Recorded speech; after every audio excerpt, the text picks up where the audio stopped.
does that really matter at this stage? I've had, I think, lots and lots of influences along the way. I think it's a very chronological thing. When you start, you listen to a certain kind of music that's equal to your, or slightly above your abilities. And then as you grow and progress as a musician, your tastes change also. So you listen to different people. So, you know, everyone, at least that I know, starts kind of with blues and rock, and then they go from there towards, well, some people stay there, but other people keep moving on through other styles. And I really listen to a lot of different people along the way. You know, I had influences, everyone from the Beatles to Chick Corea, you know. It's a very wide range of people that had influence. If I had to name one or two people, I would say mostly Chick Corea and Michael Brecker were the two biggest influences on me. Michael Brecker, the saxophone player. And perhaps George Benson as a guitar player. Yeah. First song? Boy, I've been playing 50 years. You're asking me songs about my first my first days. Well, it was probably a Hendrix tune. I think I did Literally. that everybody knows, and that was a great place to start. You know, I think Hendrix, you know, he's still revered today. Was a great innovator, especially in his day. He had a powerful impact on a lot of people. He changed the way guitar was played. We all realized at that point that guitar was, especially electric guitar through loud amplifiers, was a very powerful instrument, very strong instrument. And in fact, I always tell people that Hendrix was the spark for fusion music, which is the music I like. Fusion originally was called jazz rock fusion. And so when the jazz musicians of the day saw Hendrix play and the impact that he had with his guitar, they realized, oh, we can do this too. And and fusion in the 70s with Mahavishnu Orchestra and Chick Corea and Weather Report, groups like that fused together rock and jazz. The power of rock with the intellect of jazz, and that became jazz rock fusion, which in the 70s was a powerful influence on me. So yeah, okay. I don't know if I answered your question. That's great. Okay.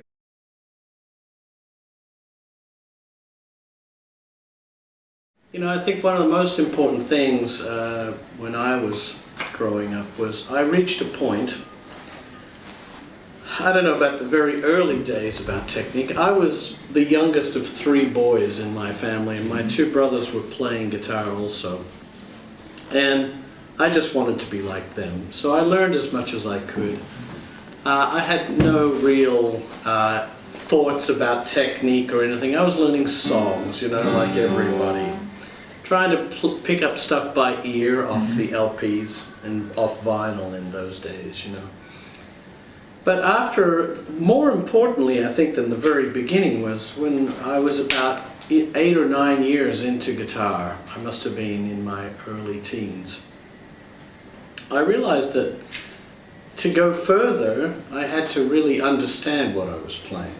So at that point, I became more curious about harmony and theory and, you know, what scale do you play on this chord? What scale do you play on that chord? Any chord. I didn't want any chord or any harmony to be confusing to me. So at that point, I really started to really learn harmony, all about music and harmony and how to apply it and how to get the music out of scales and you know, so it wasn't just, you know, that to me is not music, that's just scales, but that's music, it's still the same scale. You know, if you're going to learn the major scale, you have to understand, or any scale, where is the music and what is the sensation that you get from that scale? What is that, the mood of that scale? So it was at that point I started to try to understand more. And I think that's more important. The real understanding of harmony is where it's at, as far as I'm concerned, yeah. Yes, I am. We're up to date now. Yes, my last record was one called Soul Mine. And it's an old vocal record with this beautiful, I collaborated with this lovely lady, her name is Boca, and she had a couple of records out, and I heard her music and love her voice, and we collaborated on the Soul Mine record. And now we're doing a follow-up record to that Soul Mine record, which I hope to have out by before the end of the year. We're working on it now. We're about halfway, and I'm very excited about it. It's even stronger than the last record. So, you know, as long as when I'm making music, I always like to make sure it's moving in a positive direction. You know, I don't want the quality to go down. I always want it to keep moving forward and being creative and finding new things musically to say. So I'm very excited about this new one.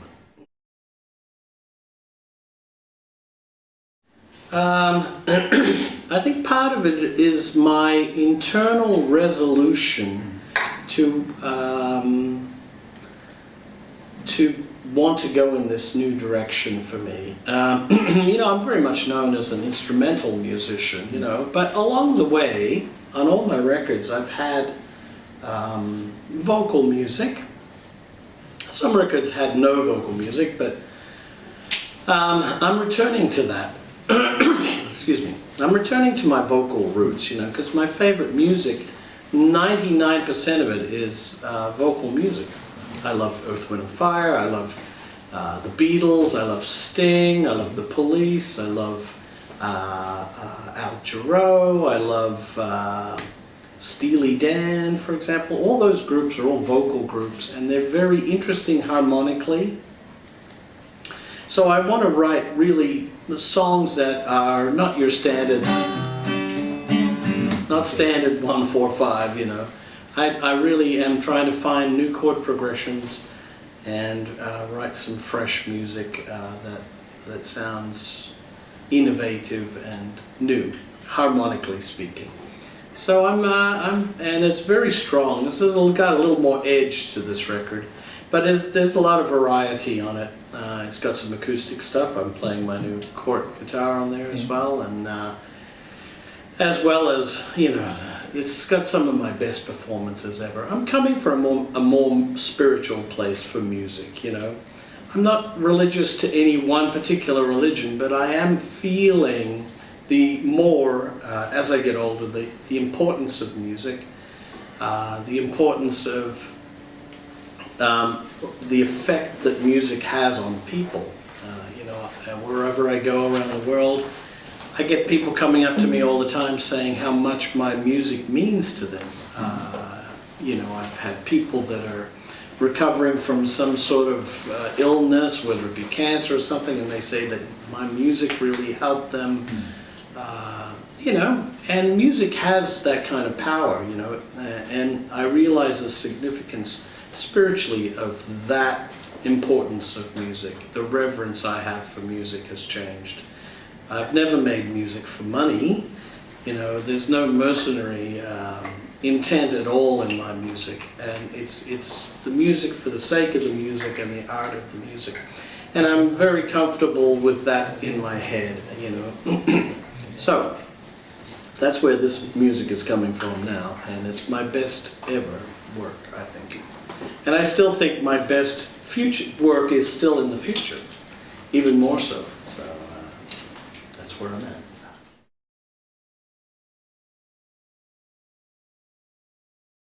I've invented a new tuning. I came up with it around 2004. 2004. I call it Gambale tuning. And if you want to know more about it, there's some clips on my YouTube channel, Frank Gambale, well, it's FGTV. But there's also transcriptions from an album I did in 2005. The album it's got a French name, Raison d'être, which means reason to be. And that record was where I first introduced the tuning.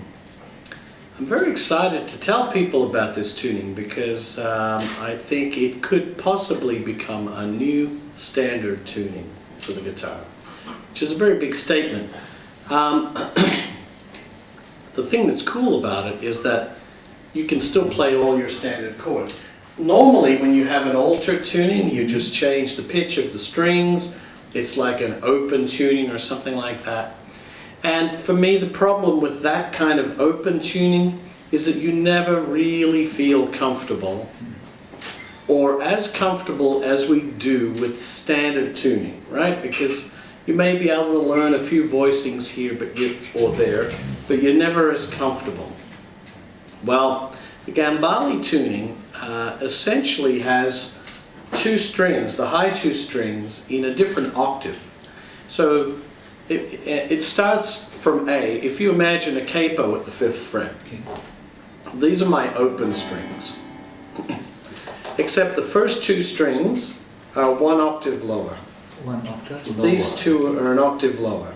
So you have a wound, what would normally be a B string, and then you have so these two, the first two are an octave lower.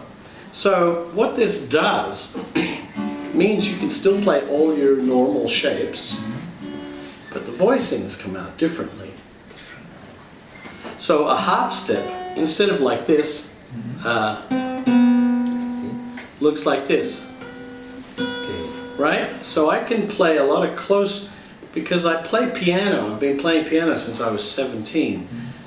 I love the piano, and I've always been envious of the piano because of the voicings that they can play. They can play a lot of close voicings that are impossible on guitar. One example is a simple piano voicing that goes these notes: 7, 7, 1, 3, 5, major 7. All those notes together are like that. Oh. You know, very difficult on guitar to play a chord like that. Well, with my tuning, I can play it like this. Because this note is now an octave lower, so it ends up being this note.